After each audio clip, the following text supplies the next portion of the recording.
बिस्मिल्लाहिर्रहमानिर्रहीम। डबल रोटी काटते वक्त छुरी को गर्म पानी में भगो लिया जाए तो डबल रोटी आसानी से कट जाती है। चावलों को उबालते वक्त इसमें 1 चम्मच नींबू का रस डालने से इनकी रंगत साफ़ हो जाती है और चावल खुशबूदार बनते हैं। अगर बैंगन नमक मले पानी में काटे जाएं तो वो स्याह नहीं होते। अगर चावल कच्चे रह जाएं तो अखबार को गीला करके ढक्कन पर लपेट दें और चावलों को दम दे दें। हल्की आंच पर चावल आराम से गल जाएंगे। अगर आप कुछ मीठा बना रहे हैं और इसके लिए सेब डालना ज़रूरी है, सेब को काला होने से बचाने के लिए उसे नमक मिले पानी में काट कर रख दें। सेब के ऊपर नींबू का रस भी छिड़क सकते हैं, इससे भी कभी भी सेब का रंग ख़राब नहीं होता। अगर हाथों में प्याज की बदबू रह जाए तो उसे ख़त्म करने के लिए थोड़ा सा नमक हाथ पर मलने के बाद नीम गर्म पानी से धो लें। इसी तरह लहसुन की बदबू भी अगर हाथों में फैल जाए तो नमक मिले पानी से हाथ धो लें, इस तरह बदबू ख़त्म हो जाएगी। लहसुन को छीलने से पहले अगर 1 घंटा पानी में भिगो दिया जाए तो छीलने में आसानी रहती है। अगर मछली पुरानी हो जाए और इसमें से बू आने लगी है तो उसको सुहागे के पानी से धो लें।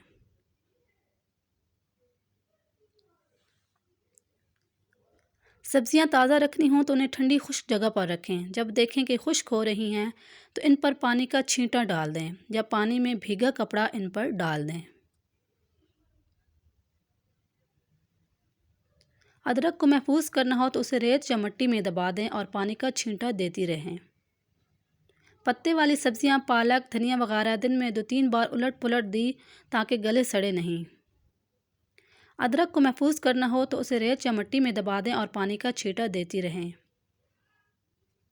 टमाटर इकट्ठे महफूज करने हों तो उन्हें वैसे ही फ्रिज में ना रखें, बल्कि उन्हें ग्राइंड करके किसी बर्तन में डालें और फ्रीज़र में रख दें। करीम या मलाई को खट्टा होने से बचाने के लिए इसमें थोड़ी सी चीनी मिलाकर ठंडी जगह पर रख दें। रोटियों को नरम और फूला बनाना हो तो जब आटा गूंदो, नमक और पानी के साथ खाने के 2 चम्मच कुकिंग ऑयल पानी में शामिल करके आटा गूंदें। चावलों को दम देते वक्त एक कपड़े की पोटली बनाएं, इसमें सौंफ, काली मिर्च और नींबू कटा हुआ रख दें और इस पोटली को बांधकर चावलों में डाल दें। इससे पुलाव में सबसे मज़ेदार खुशबू आएगी। अगर बावर्ची खाने के दरवाज़ों, खिड़कियों और सुराखों में नींबू का रस निचोड़ दिया जाए तो चिमटियाँ भाग जाती हैं। सलाद बनाने लगे हैं तो चुकंदर उबालने के बाद अगर इसमें थोड़ा सा सिरका या नींबू का रस छिड़क दें तो इसका रंग ख़राब नहीं होगा। चाय को खुशबूदार बनाने के लिए इसमें ज़रा सी दालचीनी डाल दें। पकौड़े या समोसे तलते वक्त अमूमन कुकिंग ऑयल की रंगत ख़राब हो जाती है।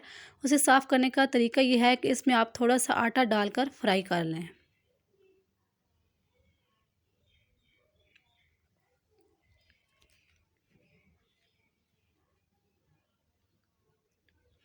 मटर पुलाव बनाते हुए मटर को पुलाव में डायरेक्ट शामिल ना करें, बल्कि मटर की यखनी बनाएं और फिर उसे पुलाव में शामिल करें।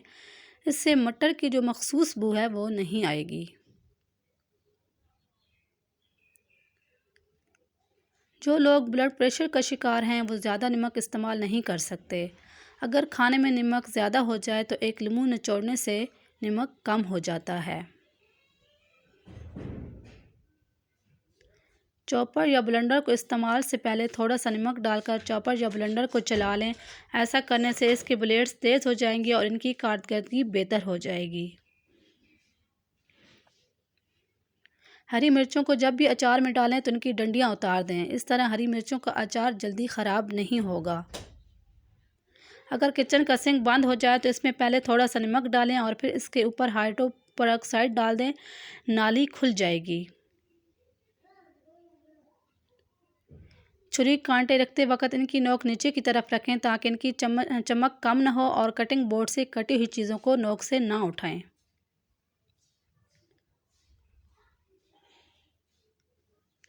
लकड़ी की डोई या चम्मच का रंग बदल जाए तो उन्हें पानी में डालकर उबालें, फिर उन्हें धूप में सुखा लें। इससे ये अपनी असली हालत में वापस आ जाएंगी। अगर दूध गर्म करते हुए हल्का सा लग जाए तो इसमें थोड़ा सा नमक डाल दें। इससे दूध की खुशबू और जायका बहाल हो जाएगा।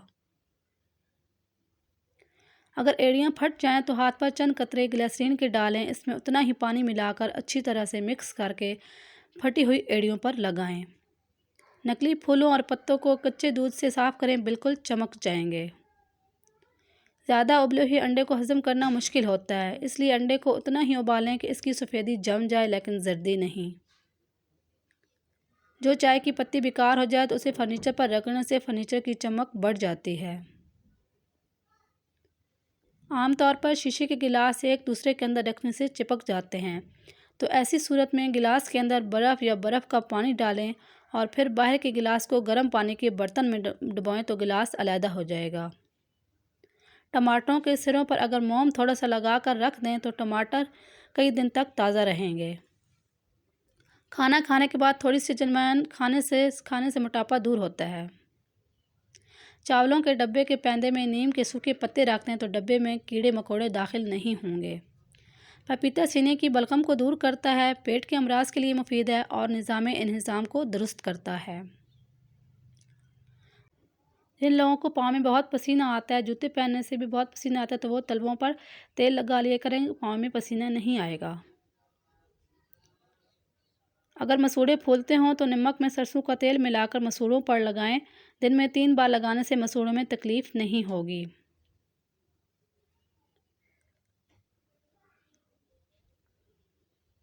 चेहरे का मेकअप उतारने के लिए किसी क्रीम या ब्लीचिंग मिल्क के बजाय अगर कच्चा दूध इस्तेमाल किया जाए तो इससे चेहरे का मैल भी निकल जाएगा और जिल्द भी नरम मुलायम महसूस होगी। कपड़ों पर अगर चाय गिर जाए तो इस पर फ़ौरन टाल्कम पाउडर छिड़क दें। चाय का रंग कपड़ों पर दाग नहीं लगाएगा। अगर किचन में खाना बनाते हुए हाथ जल जाए तो जले हुए पर कभी भी फ़ौरन पानी मत डालें, ऐसे छाला बन जाता है।